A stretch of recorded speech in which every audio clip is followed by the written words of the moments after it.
5 de la mañana y estamos en la cabina de RPP con el señor Gustavo Adriancén, presidente del Consejo de Ministros del miércoles pasado. Señor primer ministro, muy buenos días. Muy buenos días, Fernando. Muchas gracias por la invitación. Al revés, gracias a usted por estar acá, tanto más que creo que es la primera entrevista que concede a un medio de prensa después de su juramentación el miércoles pasado, es decir, hace apenas 3 días. Díganos, por favor, de lo que lleva trabajando como primer ministro, es decir, 3 días, ¿qué es lo que le ha resultado más inesperado? Porque usted ha sido ministro ya, ha estado en gabinetes ministeriales de hace 10 años, pero la oficina de la PCM tiene muchas responsabilidades y muchas secretarías diferentes. Además de ello, que resulta ser efectivamente lo más inesperado, haberme encontrado con una PCM de la magnitud de la que tiene hoy, además de las secretarías que tiene la PCM, tiene una serie de organismos técnicos especializados y maneja además varias comisiones al mismo tiempo, y a todo ello se le agrega probablemente la función principal, que es la de coordinación con los sectores. Entonces tienes un superministerio, diría yo, que obliga a ser muy ágil en reflejos y estar al mismo tiempo en diferentes tareas y tratando diferentes temas. Las demandas sectoriales requieren en muchos de los casos una atención especial del que habla, y yo me precio ahora de poder haber hecho unos primeros 3 días de coordinaciones intensas, pero creo muy fructíferas también, Fernando. Pero esa fue la mayor sorpresa, encontrarme con una organización tan grande. Hablaremos sobre algunos sectores, algunos ministros que tienen cuestionamientos en el Parlamento, tendrán que presentarse para interpelaciones, suponemos que lo hará antes de que usted se presente ante él, a más tardar el 6 de abril. Pero más allá de los sectores, y habiendo entrado a la PCM con algunos indicadores económicos relativamente alentadores, estamos ante los inicios, esperemos una recuperación en serio, hay otros 2 factores de la vida pública que se hallan en una situación grave y sobre la que se espera acción y ejemplo. Uno es la lucha por la seguridad ciudadana, puesto que hemos sufrido derrotas y perplejidades respecto de la aparición de nuevas formas de delincuencia y de criminalidad organizada, y hemos sentido que la situación en el Ministerio del Interior ha pasado por algunas turbulencias. Y el otro gran tema, naturalmente, es la corrupción.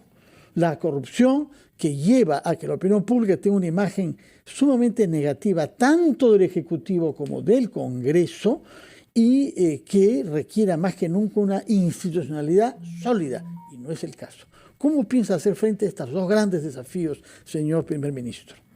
Fernando, muchas gracias. En las primeras declaraciones que di inmediatamente después de la juramentación a los reporteros de la prensa, lo que les dije fue, vamos a tener 2 grandes pilares de acción. El primero, que es una demanda nacional, es la reactivación económica. Como tú dices, Fernando, las primeras cifras a marzo nos están resultando alentadoras, pero tampoco queremos pecar de ser excesivamente entusiastas. Hemos dejado el año 23 con menos 0,6 y tenemos una expectativa de crecimiento de hasta 2,3, pero esto nos va a significar mucho esfuerzo, la colaboración de todos, y como tú mencionaste, es una palabra muy importante, Fernando, es generar confianza. Pero la confianza hay que ganarla, Fernando. Es muy difícil ganarla y es muy fácil perderla. Y uno la pierde cuando traiciona su palabra, cuando no cumple lo que dice. Y nosotros estamos aquí no para ofrecer, sino para tener acciones concretas y para rendir cuentas. Y una parte fundamental para generar confianza tiene que ver directamente con la seguridad ciudadana y la lucha contra la corrupción. Me refiero al primer tema. En el gobierno somos muy sensibles de lo que está pasando. Muchos de nosotros hemos sido víctimas de la delincuencia común, pero también de una u otra manera del crimen organizado que nos está afectando a todos. Hay un emprendedor que tiene que cerrar porque es extorsionado, porque hay una banda criminal que está secuestrando a sus familiares, que los está amenazando.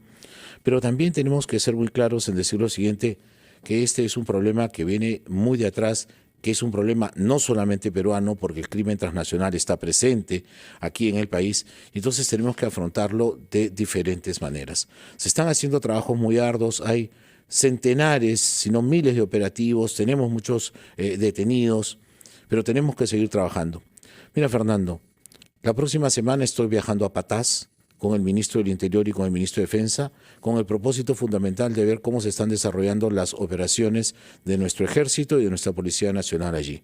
Pero seguiremos haciendo, teniendo presencia en estos lugares, porque lo que creemos es que es importante que el Estado también esté allí, que el gobierno haga sentir su presencia para que la población no se sienta abandonada como ha venido ocurriendo. Fernando, con relación a la corrupción, es un mal estructural, endémico. Y yo pensaba ahora, y siento, ¿sabes qué, Fernando? Como que nos hubiésemos encallecido respecto a la corrupción, como que la hubiéramos normalizado. Es normal un poquito de corrupción. Pero tenemos aquí afortunadamente una presidenta, y soy testigo de excepción de ello, Fernando, que ella ha dicho corrupción cero. No va a permitir en ninguna instancia el gobierno ningún acto de corrupción. La señora presidenta con orgullo anuncia cada vez que tiene oportunidad de que en estos primeros 15 meses de gobierno no hay un solo ministro que tenga una carpeta fiscal por corrupción. Y estamos obsesionados en que esto continúe hasta que el gobierno de la presidenta Dina Boluarte acabe. Pero ¿por qué esta preocupación, Fernando? Porque todos los gobiernos anteriores, si no todos los presidentes anteriores, están comprometidos en actos de corrupción. Y ella no solamente quiere ser la excepción por su condición de ser la primera mujer presidente constitucional del Perú, sino quiere serlo porque cree que es importante romper esa inercia. Dejar de creer los peruanos que sí, pues todos somos corruptos, todos los presidentes son corruptos, todos los gobiernos son corruptos. Fernando, tengo 32 años haciendo administración pública. No tengo una sola carpeta fiscal abierta por ningún tema y mucho menos de corrupción. Entonces lo que quiero decir es, sí se puede, Fernando. Pero hay que trabajar mucho en ello. ¿Hay que reforzar los mecanismos de control? Sí, hay que reforzar los mecanismos de control. Por ejemplo? ¿Dónde cree usted que falta control? Todo lo que tiene que ver con contratación de servicios y compra de bienes siempre debe estar bajo la lupa. Porque son las áreas más sensibles, Fernando, ¿no? Cuando compramos armamento, cuando compramos equipamiento, cuando hacemos construcciones de obras. Basta ya de la adenda, de la ampliación, para no cobrar las multas que tocan. ¿Por qué tantas adendas si el proyecto, el perfil estaba concebido en 10 y termina costando 25? ¿Qué cosas hay ahí? Hemos sido testigos en años anteriores de cómo se ha revelado la corrupción de Odebrecht, por ejemplo, Fernando, ¿no? Esos casos no pueden volverse a repetir. Y esta es una manera de generar confianza, Fernando. A la gente le molestan estas cosas. Y nosotros estamos dispuestos a combatir también la corrupción, también la seguridad. Y nosotros creemos, estamos convencidos que si trabajamos muy duro en seguridad ciudadana y si trabajamos muy duro en lucha contra la corrupción, vamos a generar ese clima de confianza que tú referiste y entonces el crecimiento va a ser mucho más probable y quizá con cifras mejores, ¿no? Usted durante los últimos 12 meses ha vivido en Washington alternando con sus colegas de todos los países americanos. Luego hablaremos de los temas específicos que ha tenido que abordar usted ahí, pero ha tenido conciencia en consecuencia de lo que es la lucha contra la delincuencia en otros países. Hay algunos que destacan por su eficacia, otros que destacan por su hundimiento, ¿no? El peor caso es sin duda el de Haití, donde se han escapado 3.000 criminales peligrosos de una sola cárcel en la capital de ese país. ¿Dónde piensa usted poner los acentos que señalen una marca específicamente a Adrián Sen? Porque hay quienes dicen que usted es más de lo mismo en relación a Otárola. No se trata de que haga cosas para diferenciarse de él, pero ¿dónde están los acentos personales que su experiencia profesional de abogado durante cierto tiempo y de administración pública le permitirán para darle al país confianza en el aparato del Estado frente a la delincuencia y la criminalidad? Fernando, referías al principio de la pregunta mi experiencia reciente como embajador del Perú ante la OEA. Han sido 12 meses muy, muy provechosos. Yo no tenía la experiencia diplomática y mucho menos la multilateral y me he permitido hacer una suerte de curso rápido de ese aprendizaje y del que me traigo sobre todo un nuevo concepto del diálogo. Fernando, el diálogo es imprescindible y hay que dialogar con los que están en coincidencia contigo, con los que no tanto y con los que están en contra de lo que tú dices. Pero el diálogo yo creo que primero se consolida una cultura democrática que la región practica, y luego la búsqueda necesaria de consenso, Fernando. En esto no tienen que haber blancos y negros. A veces pueden haber otras tonalidades que permitan llegar a consensos, buscar acuerdos. No coincidimos siempre, Fernando, ¿sí? Pero podemos lograr en muchos puntos muchos consensos. Yo quisiera que la distinción a la que tú refieres esté marcado por un diálogo abierto y por una búsqueda incesante de consensos. Me voy a reunir con todas las bancadas, Fernando. La semana próxima haremos una primera ronda de visitas protocolares como corresponde a los poderes del Estado. Inmediatamente después convocaremos a todas las bancadas y, terminando con la representación congresal, llamaremos a los grupos políticos que ahora no están representados pero que igual tienen presencia en el quehacer nacional. Y del diálogo con ellos también empezar a perfilar, Fernando, un país que el año próximo entra en un periodo electoral sumamente importante y que la voluntad es conducir precisamente al país a un proceso electoral donde garanticemos transparencia, plena participación y donde sobre todo los resultados reflejen lo que los ciudadanos esperan, ¿no? De acuerdo. Permítanos ir a una pausa, por favor, después de la cual quisiera que nos concentráramos en la reactivación económica, después de haber escuchado hablar sobre seguridad ciudadana y sobre lucha contra la corrupción. Queremos saber con qué proyectos emblemáticos cuenta usted cambiar el ánimo pesimista de nuestro país y las malas noticias que llegan para la inversión extranjera y también privada, nacional. Vamos a hacer una... Estamos conversando con el flamante presidente del Consejo de Ministros, doctor Gustavo Adrián Sen, que nos ha dado algunas respuestas sobre lo que es su agenda de los próximos días. Él ha priorizado que hará visitas protocolares a los presidentes de los poderes públicos y luego comenzará un diálogo con las bancadas. Y queríamos hablar sobre reactivación económica, queríamos saber si tiene en mente algunos proyectos cuyo éxito de lanzamiento puedan dar ánimo al Perú. Hemos tenido ya el caso de Chavimochic y también hemos naturalmente visto Chinecas, pero hay otros proyectos importantes que permanecen con dificultades. Fernando, muchas gracias. Mira, hablando de los diálogos que vamos a sostener y ahora en el marco de la reactivación económica, serán por supuesto convocados también los gremios laborales y todo el gremio empresarial, porque refuerzo la necesidad de dialogar, de escuchar a todos, de conocer sus expectativas y ver hasta dónde nosotros podemos satisfacer dichas expectativas. Ha señalado casos exitosos, Chavimochic, Chinecas. Estuvimos hace 2 días en Chimbote inaugurando centros educativos de primera calidad, Fernando. El lunes van los niños a la escuela, unos maravillosos y muy modernos centros educativos. Y ahí tuvimos oportunidad de hablar de Chinecas y el éxito que está significando Chinecas y de aquellos pasos que nos faltan dar ya para concretarlos. Yo me imagino que Chinecas en los próximos meses va a terminar de ser la realidad que todos esperamos para bien de la región. Tenemos algunos proyectos importantes, sí, mira. Hemos puesto la lupa sobre Tía María, tenemos grandes expectativas allí, somos absolutamente conscientes que el diálogo va a permitir despejar las dudas que existen. Ya ha pasado mucho tiempo desde los lamentables sucesos del año 2015. Yo creo que ya el trabajo que se ha venido haciendo ha ido sensibilizando a las dos partes, a empresa y comunidad. Ya hoy día hay una mayor toma de conciencia sobre la necesidad de preservar adecuadamente las aguas del río Tambo, sobre la importancia que significará para el desarrollo regional y local activar Tía María. Y yo confío en que el impulso de este diálogo, que se va a promover naturalmente desde el sector correspondiente con el respaldo de PCM, lo va a conseguir. Pero tenemos además,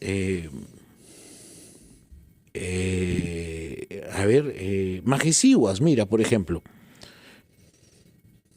yo creo que todas las condiciones están dadas para que esto sea un éxito. ¿Qué creo que nos falta? Potenciar un acercamiento entre las autoridades. Y yo estoy en condiciones, Fernando, si tú me permites ahora mismo, tenemos en Majesihuas la necesidad de promover este diálogo y nuestro GORE creo yo que sería el interlocutor más indicado. Voy a extender oficialmente una invitación a Roel para que nos acompañe y podamos ver desde la perspectiva regional, local, cuáles son sus inquietudes. ¿Qué es lo que él está esperando del Ejecutivo? ¿Cómo nosotros podemos contribuir a que esto se concrete de la manera más próxima? No dialogar es lo malo, Fernando. No escucharnos es lo malo. Yo creo que como consecuencia del diálogo vamos a lograr la unión que nosotros esperamos. Y otro punto que me resulta a mí sumamente... Mira, por ejemplo, lo que se hizo en Chavimochic. Puede ser un ejemplo de lo que se haga en Majesiguas también. ¿Verdad? Una participación muchísimo más directa del MEF en esa actividad, ¿no? Vamos, estoy lanzando ideas que podían ser replicadas también con una buena práctica. Las condiciones no son idénticas, es cierto, Fernando, las condiciones no son idénticas, pero podríamos buscar puntos en común para lanzarlo. Y algo que a mí me parece sumamente importante, si me permites para terminar en esto, es, Fernando, el puerto de Chancay. Dos anécdotas muy chiquititas. Estuvimos en la Asamblea General el año pasado en Nueva York y en una de las bilaterales con Paraguay tuve la oportunidad de acompañar a la presidenta. Y la presidenta Boluarte recibió del presidente Peña solamente 2 pedidos. Le dijo Peña a la presidenta Dina Boluarte, por favor, tú vas a presidir APEC, considéranos como país observador. Y le dijo después, puedes estar segura que todas las exportaciones del Paraguay van a salir a través del puerto de Chancay. Segunda bilateral, presidente Boric le dice a la presidenta Dina Boluarte, cuando vaya al Perú, solo te pido que me lleves a ver Chancay. La expectativa en la región sobre el puerto es inmensa.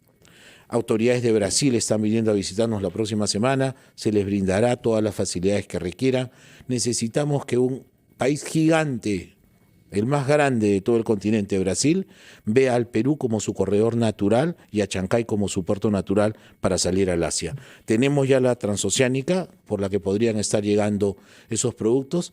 Fernando, el potencial es inmenso y ojo, Chancay dentro de poco podría tener otro puerto que le haga competencia también en nuestra costa sur, ¿no? Ahora bien, adelante. Ahora bien, justamente en las últimas semanas se han producido varios informes sobre el tráfico de tierras en las inmediaciones de Chancay. Es un fenómeno que sucede con mucha frecuencia cuando se prevé que va a haber un boom económico, que se va a generar empleo, que va a subir el precio de la propiedad. ¿Qué puede hacer el Estado para evitar que Chancay se vea una vez más sitiado por tierras traficadas que le dan poder a delincuentes y criminales? Tú lo has dicho. Se genera un polo de desarrollo y alrededor de él una expectativa muy grande y empiezan, no quisiera ni mencionarlo, empiezan las invasiones. Unas invasiones en las que necesitamos, Fernando, una multiparticipación. La alcaldía distrital, la alcaldía provincial y hasta el propio gobierno regional. Y de nuestro lado, las autoridades. ¿Quiénes tienen que presentar y resguardar el patrimonio que está allí, que está siendo invadido? Las autoridades locales en primer término. Y segundo, terminar con el tráfico de terrenos, que es uno más de los crímenes que tenemos. ¿Ok? Entonces, asegurarnos de que esto que empieza no se sigue expandiendo es una labor, repito, en la que va a tener que participar directamente los gobiernos regionales. Brindaremos el apoyo que sea necesario, porque nosotros no tenemos interés en que esto luego se convierta en un problema. Las invasiones primero viene 1, luego 2, luego 100, luego 1000, y cuando tú te preocupas ya por la dimensión del problema, ya se convirtió en un problema social y tienes que empezar a tener otras variables ahí. Me parece muy importante, pero como ese, otros muchos problemas, Fernando, porque traer un puerto es también tener mucho cuidado de que no se vayan a replicar los problemas que hoy día encontramos en el puerto del Callao de seguridad, ¿verdad? Para nadie es ajeno que el tráfico de drogas tiene en las vías marítimas el conducto por donde se hace el mayor volumen de esas transacciones ilícitas. Entonces tenemos que preocuparnos, cuando Chancay empiece en operaciones, que estas organizaciones criminales no infecten Manchay. Y para eso tenemos que trabajar con los sistemas más modernos que hay hoy día de revisión de contenedores por diferentes medios y para esto tenemos que sensibilizar también a las autoridades nacionales. Policía, aduanas, etcétera, tienen que estar involucradas ahí y naturalmente la organización del propio administrador del puerto de Chancay. De acuerdo. Su llegada a la PCM se ha producido en una semana muy intensa desde el punto de vista parlamentario y judicial. Hemos tenido la aprobación de la bicameralidad esta semana, horas después de su llegada a la PCM, de la misma manera que la reelección en el Congreso. Claro, son temas parlamentarios sobre los que en principio el gobierno no tiene necesariamente que pronunciarse. Pero luego hemos tenido el día de ayer o anteayer el voto para destituir a inhabilitar a 2 de los miembros de la Junta Nacional de Justicia. A su vez es un tema que tiene que ver entre 2 poderes autónomos, ajenos al Ejecutivo. Pero usted sabe mejor que nadie, por el cargo que ha desempeñado en la OEA, que van a tener repercusiones internacionales, decisiones como esa y también la tomada por el Tribunal Constitucional el día de ayer, dándole la razón a quienes se quejaban de que hubiese un cobro de peaje en Puente Piedra por considerar que eso viola un derecho fundamental al del libre tránsito. Sin duda va a tener repercusiones, puesto que hay contratos ley con su propia fórmula de solución de conflictos que pasa por tribunales arbitrales. ¿Qué cree usted que el Estado debe hacer ante estos casos para asegurar su tesis principal? Hay que dialogar entre peruanos y evitar que las confrontaciones se llenen de prejuicios y hostilidades. Lo decías, Fernando, hace un momento. Estaría mal que el Poder Ejecutivo interfiera en este tipo de decisiones que corresponden a cada poder del Estado. El Congreso, hablando de la bicameralidad, revierte lo que la Constitución del 93 había previsto en el año 93, reitero, cuando estableció la unicameralidad. 30 años había pasado y el Perú era unicameral. Nunca hemos sido unicamerales tanto tiempo. La unicameralidad había estado presente en nuestra vida constitucional en momentos muy esporádicos, porque la regla general en el Perú era la bicameralidad. Ya se había quedado muy corto, en mi opinión, la representación congresal, y sí, ya venía cayendo de maduro aquello de ser bicamerales. Había consenso, se ha aprobado mayoritariamente en una primera votación y en una segunda, y volveremos a la bicameralidad. Una bicameralidad que esperamos nos traiga un poco más de sosiego en el Parlamento, ¿no? Donde la precipitación por aprobar una ley no sea como en algunas ocasiones hemos visto, sino que luego que diputados hagan lo suyo, el Senado tenga la oportunidad de reflexionar sobre ello. Yo estoy de acuerdo. Las condiciones, sí, bueno, haber sido congresista o tener más de 45 años es una cosa que me parece bastante razonable, obedece más o menos al esquema general que el Perú ha tenido. Pero esto, como cualquier otro ejercicio en el derecho parlamentario, tiene que verse por sus obras, ¿verdad?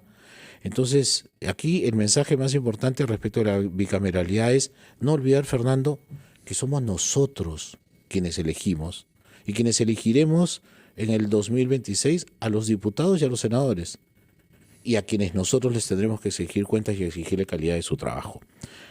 Eso con relación a la bicameralidad, que permitirá a quienes ahora están en funciones, cierto, poderse presentar a la Cámara Alta, como la llamaban el Senado.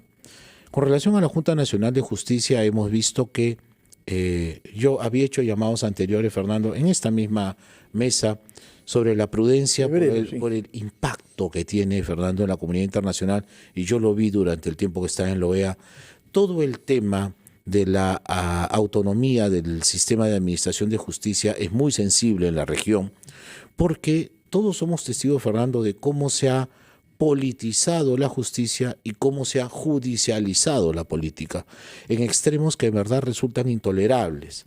Pero entonces lo que se ha pedido ha sido respeto a las autoridades del sistema de administración de justicia, y yo lo único que dije desde un principio fue: nadie está exento de control constitucional. Todos, de rey a paje, podemos ser objetos de control.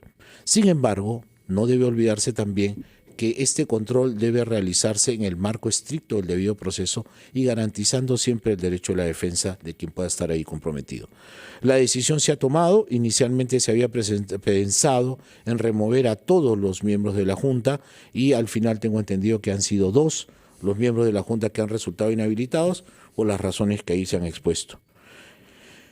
Y con relación a las decisiones del Tribunal Constitucional y los peajes, Fernando, las decisiones del Tribunal Constitucional en sede interna son consideradas de última instancia. Y si alguien se considera afectado, naturalmente podría ir a la justicia supranacional. Nosotros desde el Poder Ejecutivo, Fernando, vamos a cumplir y hacer cumplir las resoluciones, porque ese es el mandato constitucional. Podemos criticarlas porque también es un derecho, pero lo que vamos a hacer es cumplirlas y hacer cumplir esas decisiones. Y si el Tribunal Constitucional ha resuelto esto, pues tendremos que actuar en consecuencia. Los mecanismos están a la vista, Fernando. Ha habido todo un proceso constitucional y quienes se han podido sentir afectados que lo hagan. Con relación al impacto que podrían tener estas decisiones en las inversiones, porque podrían ser generadores de alguna inestabilidad, pensando en que hay contratos ley que se han suscrito, etcétera, no creo realmente que jurídicamente esto vaya a afectar. Se trata de un caso puntual de un derecho fundamental afectado según la interpretación que ha dado nuestro máximo tribunal, que es el de libre tránsito, pero no creo que en otros espacios esto necesariamente tenga que replicarse. De acuerdo. Hagamos una pausa, una última pausa, por favor, señor Adriancén, primer ministro, antes de hablar sobre un tema con el que tuvo que ver a lo largo de su estadía usted ante la OEA, que son los cuestionamientos por las muertes que se produjeron en nuestro país en el contexto de las manifestaciones después de la caída de Pedro Castillo, y también por el indulto a Alberto Fujimori, a propósito del cual el Estado peruano debe dar un informe ante la Comisión para que se supervise el cumplimiento de la pena. Nos dirá cómo ve usted esos 2 expedientes a la luz de su paso por la OEA, pero de las responsabilidades que tiene ahora en el Ejecutivo. Vamos a una pausa. Estamos conversando con el flamante presidente del Consejo de Ministros, doctor Gustavo Adriancén, quien nos ha dado algunas respuestas sobre lo que es su agenda de los próximos días. Él ha priorizado que hará visitas protocolares a los presidentes de los poderes públicos y luego comenzará un diálogo con las bancadas. Y queríamos hablar sobre reactivación económica, queríamos saber si tiene en mente algunos proyectos cuyo éxito de lanzamiento puedan dar ánimo al Perú. Hemos tenido ya el caso de Chavimochic y también hemos naturalmente visto Chinecas, pero hay otros proyectos importantes que permanecen con dificultades. Fernando, muchas gracias. Mira, hablando de los diálogos que vamos a sostener y ahora en el marco de la reactivación económica, serán por supuesto convocados también los gremios laborales y todo el gremio empresarial, porque refuerzo la necesidad de dialogar, de escuchar a todos, de conocer sus expectativas y ver hasta dónde nosotros podemos satisfacer dichas expectativas. Ha señalado casos exitosos, Chavimochic, Chinecas. Estuvimos hace 2 días en Chimbote inaugurando centros educativos de primera calidad, Fernando. El lunes van los niños a la escuela, unos maravillosos y muy modernos centros educativos. Y ahí tuvimos oportunidad de hablar de Chinecas y el éxito que está significando Chinecas y de aquellos pasos que nos faltan dar ya para concretarlos. Yo me imagino que Chinecas en los próximos meses va a terminar de ser la realidad que todos esperamos para bien de la región. Tenemos algunos proyectos importantes, sí, mira. Hemos puesto la lupa sobre Tía María, tenemos grandes expectativas allí, somos absolutamente conscientes que el diálogo va a permitir despejar las dudas que existen. Ya ha pasado mucho tiempo desde los lamentables sucesos del año 2015. Yo creo que ya el trabajo que se ha venido haciendo ha ido sensibilizando a las 2 partes, a empresa y comunidad. Ya hoy día hay una mayor toma de conciencia sobre la necesidad de preservar adecuadamente las aguas del río Tambo, sobre la importancia que significará para el desarrollo regional y local activar Tía María. Y yo confío en que el impulso de este diálogo, que se va a promover naturalmente desde el sector correspondiente con el respaldo de PCM, lo va a conseguir. Pero tenemos además,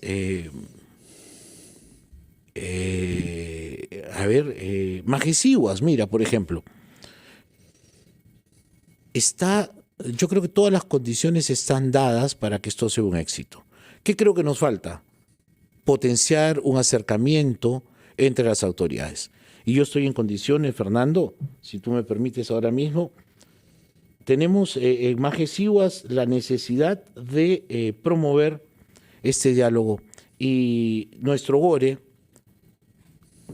creo yo que sería el interlocutor más indicado. Voy a extender oficialmente una invitación a Roel para que nos acompañe y podamos ver desde la perspectiva regional, local, cuáles son sus inquietudes. ¿Qué es lo que él está esperando del Ejecutivo? ¿Cómo nosotros podemos contribuir a que esto se concrete de la manera más próxima? No dialogar es lo malo, Fernando. No escucharnos es lo malo. Yo creo que como consecuencia del diálogo vamos a lograr la unión que nosotros esperamos. Y otro punto que me resulta a mí sumamente... Mira, por ejemplo, lo que se hizo en Chavimochic puede ser un ejemplo de lo que se haga en Majesiguas también, ¿verdad? Una participación muchísimo más directa del MEF en esa actividad, ¿no? Vamos, estoy lanzando ideas que podían ser replicadas también con una buena práctica. Las condiciones no son idénticas, es cierto, Fernando, las condiciones no son idénticas, pero podríamos buscar puntos en común para lanzarlo. Y algo que a mí me parece sumamente importante, si me permites para terminar en esto, es, Fernando, el puerto de Chancay. Dos anécdotas muy chiquititas. Estuvimos en la Asamblea General el año pasado en Nueva York y en una de las bilaterales con Paraguay tuve la oportunidad de acompañar a la presidenta. Y la presidenta Boluarte recibió del presidente Peña solamente 2 pedidos. Le dijo Peña a la presidenta Dina Boluarte, por favor, tú vas a presidir APEC, considéranos como país observador. Y le dijo después, puedes estar segura que todas las exportaciones del Paraguay van a salir a través del puerto de Chancay. Segunda bilateral, presidente Boric le dice a la presidenta Dina Boluarte, cuando vaya al Perú, solo te pido que me lleves a ver Chancay. La expectativa en la región sobre el puerto es inmensa. Autoridades de Brasil están viniendo a visitarnos la próxima semana, se les brindará todas las facilidades que requieran. Necesitamos que un país gigante, el más grande de todo el continente, Brasil, vea al Perú como su corredor natural y a Chancay como su puerto natural para salir al Asia. Tenemos ya la transoceánica por la que podrían estar llegando esos productos. Fernando, el potencial es inmenso y ojo, Chancay dentro de poco podría tener otro puerto que le haga competencia también en nuestra costa sur, ¿no? Ahora bien, adelante. Ahora bien, justamente en las últimas semanas se han producido varios informes sobre el tráfico de tierras en las inmediaciones de Chancay. Es un fenómeno que sucede con mucha frecuencia cuando se prevé que va a haber un boom económico, que se va a generar empleo, que va a subir el precio de la propiedad. ¿Qué puede hacer el Estado para evitar que Chancay se vea una vez más sitiado por tierras traficadas que le dan poder a delincuentes y criminales? Tú lo has dicho. Se genera un polo de desarrollo y alrededor de él una expectativa muy grande y empiezan, no quisiera ni mencionarlo, empiezan las invasiones. Unas invasiones en las que necesitamos, Fernando, una multiparticipación. La alcaldía distrital, la alcaldía provincial y hasta el propio gobierno regional. Y de nuestro lado, las autoridades. ¿Quiénes tienen que presentar y resguardar el patrimonio que está allí, que está siendo invadido? Las autoridades locales en primer término. Y segundo, terminar con el tráfico de terrenos, que es uno más de los crímenes que tenemos. ¿Ok? Entonces, asegurarnos de que esto que empieza no se sigue expandiendo es una labor, repito, en la que va a tener que participar directamente los gobiernos regionales. Brindaremos el apoyo que sea necesario, porque nosotros no tenemos interés en que esto luego se convierta en un problema. Las invasiones primero viene 1, luego 2, luego 100, luego 1000, y cuando tú te preocupas ya por la dimensión del problema, ya se convirtió en un problema social y tienes que empezar a tener otras variables ahí. Me parece muy importante, pero como ese, otros muchos problemas, Fernando, porque traer un puerto es también tener mucho cuidado de que no se vayan a replicar los problemas que hoy día encontramos en el puerto del Callao de seguridad, ¿verdad? Para nadie es ajeno que el tráfico de drogas tiene en las vías marítimas el conducto por donde se hace el mayor volumen de esas transacciones ilícitas. Entonces tenemos que preocuparnos cuando Chancay empiece en operaciones que organizaciones criminales no infecten Manchay. Y para eso tenemos que trabajar con los sistemas más modernos que hay hoy día de revisión de contenedores por diferentes medios, y para esto tenemos que sensibilizar también a las autoridades nacionales.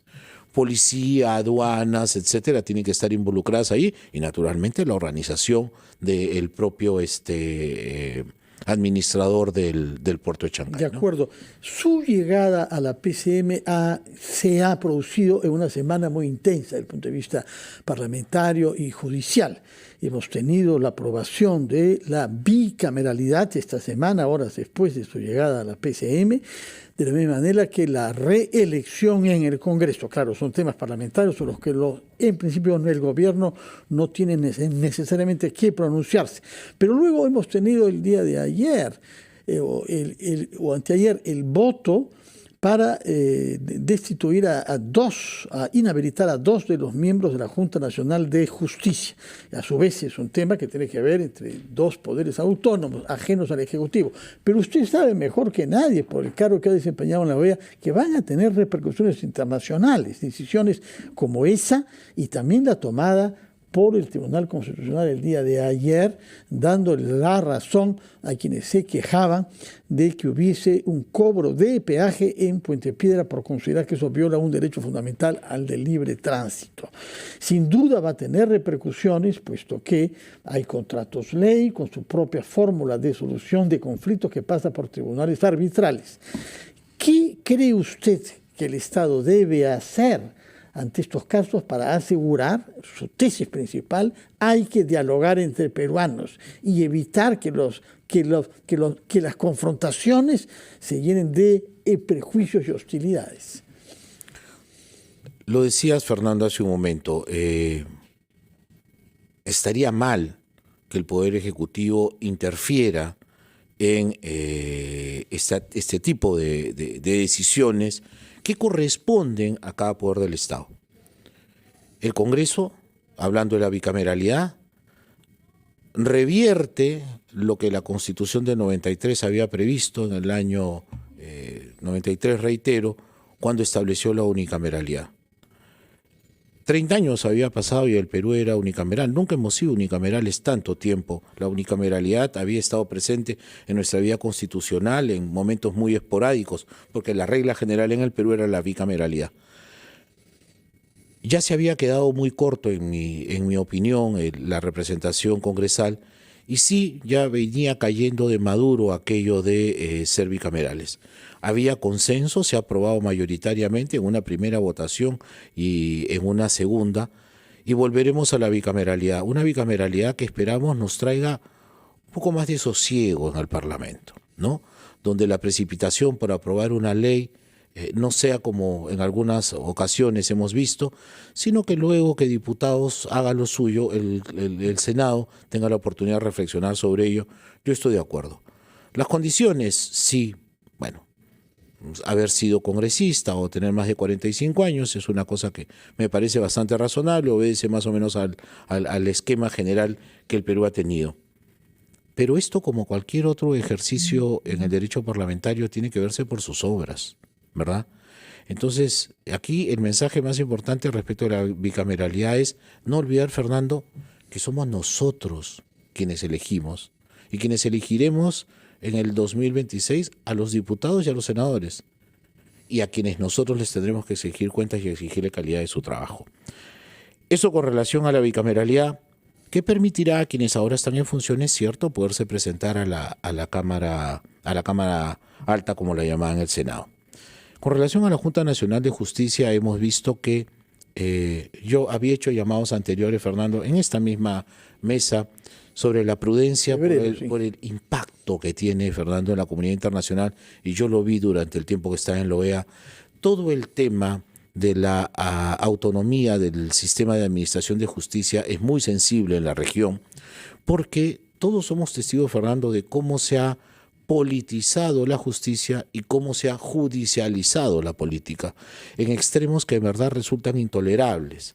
Pero entonces lo que se ha pedido ha sido respeto a las autoridades del sistema de administración de justicia, y yo lo único que dije desde un principio fue: nadie está exento de control constitucional. todos, de rey a paje, podemos ser objetos de control. Sin embargo, no debe olvidarse también que este control debe realizarse en el marco estricto del debido proceso y garantizando siempre el derecho a la defensa de quien pueda estar ahí comprometido. La decisión se ha tomado, inicialmente se había pensado en remover a todos los miembros de la Junta y al final tengo entendido que han sido 2 los miembros de la Junta que han resultado inhabilitados por las razones que ahí se han expuesto. Y con relación a las decisiones del Tribunal Constitucional y los peajes, Fernando, las decisiones del Tribunal Constitucional en sede interna son consideradas de última instancia. Y si alguien se considera afectado, naturalmente podría ir a la justicia supranacional. Nosotros desde el Poder Ejecutivo, Fernando, vamos a cumplir y hacer cumplir las resoluciones, porque ese es el mandato constitucional. Podemos criticarlas porque también es un derecho, pero lo que vamos a hacer es cumplirlas y hacer cumplir esas decisiones. Y si el Tribunal Constitucional ha resuelto esto, pues tendremos que actuar en consecuencia. Los mecanismos están a la vista, Fernando. Ha habido todo un proceso constitucional y quienes se han podido sentir afectados que lo hagan. Con relación al impacto que podrían tener estas decisiones en las inversiones, porque podrían ser generadores de alguna inestabilidad, pensando en que hay contratos ley que se han suscrito, etcétera, no creo realmente que jurídicamente esto vaya a afectar. Se trata de un caso puntual de un derecho fundamental afectado según la interpretación que ha dado nuestro máximo tribunal, que es el de libre tránsito, pero no creo que en otros espacios esto necesariamente tenga que replicarse. De acuerdo. Hagamos una pausa, una última pausa, por favor, señor Adrián Sen, primer ministro, antes de hablar sobre un tema con el que tuvo que ver a lo largo de su estadía usted ante la OEA, que son los cuestionamientos por las muertes que se produjeron en nuestro país en el contexto de las manifestaciones después de la caída de Pedro Castillo, y también por el indulto a Alberto Fujimori, a propósito del cual el Estado peruano debe dar un informe ante la Comisión para que se supervise el cumplimiento de la pena. Nos dirá cómo ve usted esos 2 expedientes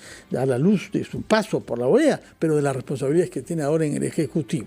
Vamos a una pausa y retomamos nuestra conversación con el primer ministro Gustavo Adrián Sen. Estamos conversando con el doctor Gustavo Adrián Sen, presidente del Consejo de Ministros. Él ha pasado revista a sus responsabilidades en la PCM, tanto en los organismos adscritos a esta entidad como a los ministerios, a los 18, que él debe supervisar, naturalmente coordinar.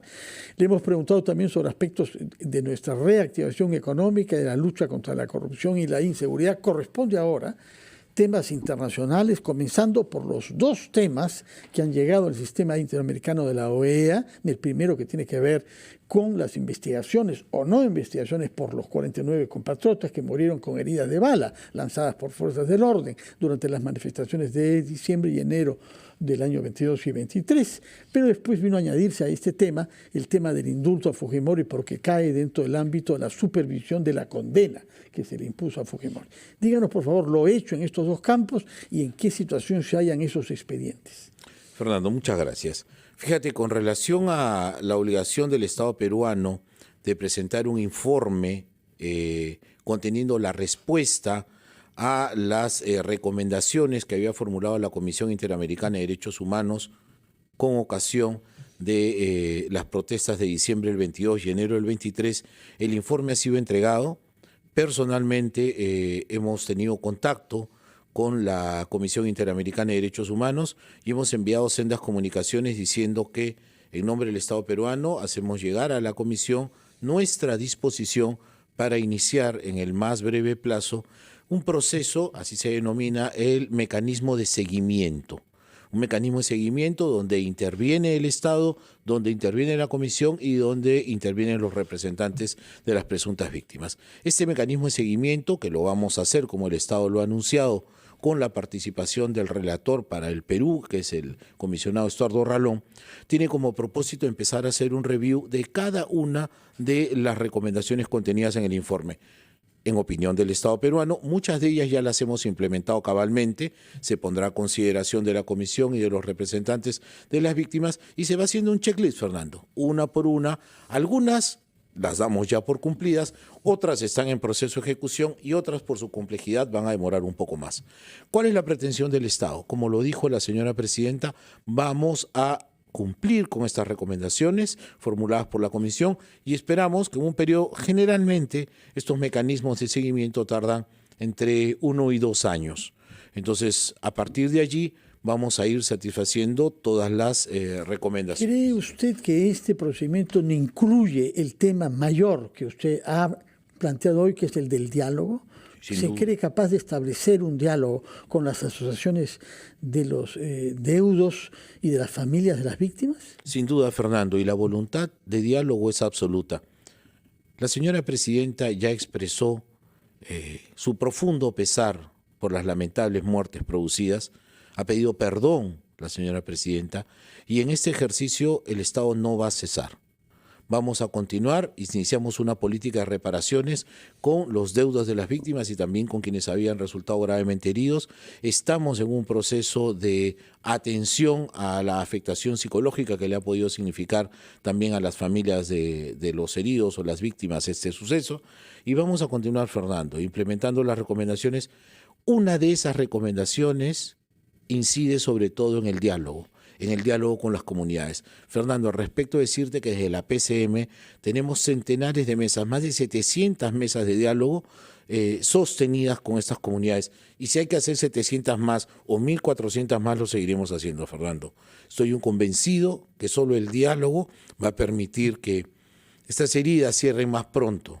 Ojalá que así sea. Y respecto del tema indulto a Fujimori. Muy bien, gracias, Fernando. El Estado peruano solicitó una ampliación a la Corte Interamericana. Salimos de la comisión, nos vamos a la Corte. Debía ser el 4 de marzo, justo antes de que entrara usted, ¿no? Tenemos una ampliación ahora hasta el día 2 de abril. El caso no deja de ser complejo. El Estado peruano va a cumplir dentro de ese plazo con responder a la Corte. ¿Qué es lo que esperamos? El escenario más óptimo es que la Corte se dé por satisfecha con las explicaciones que estamos brindando. En eso el Ministerio de Justicia y Derechos Humanos y la Cancillería están trabajando arduamente. El informe, confío yo en que va a ser sumamente contundente y espero que satisfaga plenamente a la Corte.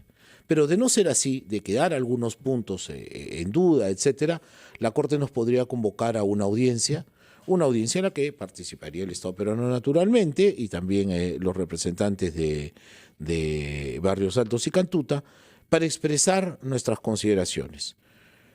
Un escenario poco favorable, pero también probable, es que como consecuencia de la audiencia, la Corte decida que el Estado peruano está en desacato. Si este desacato es así declarado, la Corte podrá informarlo en la próxima Asamblea General de la OEA en Asunción dentro de su informe. Fernando, quienes me escuchan y son entendidos en derecho constitucional y en esta materia, tendrán que reconocer conmigo que el diálogo interjurisprudencial es muy complicado siempre. Lo que dice la Corte Interamericana en sede internacional y lo que dice nuestro Supremo Tribunal de Justicia, la Corte Suprema o el propio Tribunal Constitucional no siempre es coincidente. Y la discusión no es de hoy, Fernando, la discusión tiene décadas y seguramente tendrá muchas más a futuro. No necesariamente nuestros órganos jurisdiccionales comparten las mismas decisiones o las mismas opiniones. El Estado peruano ha adoptado aquí una posición y esa es la que vamos a llevar a San José de Costa Rica. Muy bien, dígame por favor, antes de despedirnos, ¿tiene ya una fecha fijada para su presentación ante el Parlamento? Va a ser lo más próximo al día 6 de abril, Fernando. Quiero tener un conocimiento mucho más amplio del sector y de lo que es el Poder Ejecutivo. Quiero consolidar mucho estas dos ideas de la reactivación y de la seguridad ciudadana. Queremos también llevar los primeros resultados de esta gestión, de los primeros 30 días de trabajo. Y Fernando, quiero incidir en algunos temas antes de acabar. Por favor. Solo con el diálogo vamos a generar confianza y solo esa confianza nos va a permitir reactivarnos. Estaba leyendo las encuestas que se publican hoy día y no con satisfacción, pero con gran esperanza, veo que la mayor aceptación a la señora presidenta Dina Boluarte está en el segmento de los jóvenes. Y el Perú es un país de jóvenes, Fernando. Te voy a decir algo. Nosotros, una generación mayor, hemos normalizado la corrupción, pero los jóvenes la rechazan, Fernando. Nosotros, los más grandes, tenemos algunas desconfianzas de que una mujer nos gobierne. Los jóvenes no tienen esas desconfianzas. Y la presidenta Boluarte no gobierna para llevarse laureles al 26, gobierna pensando en el futuro y pensando en esos jóvenes. Los discursos van a ser dirigidos a ellos para generar esperanza, para decirles que sí hay un Perú que los espera en mejores condiciones, para decirle a los chicos que no se tienen que ir y para decirles que tienen que estar unidos, porque esa es la única manera de salir adelante. Todo por el Perú, Fernando. Muchas gracias, señor Gustavo Adriancén, presidente del Consejo de Ministros, que nos ha concedido la primera entrevista en lo que va de su mandato, de que juramentó el próximo miércoles. Muchas gracias y muy buenos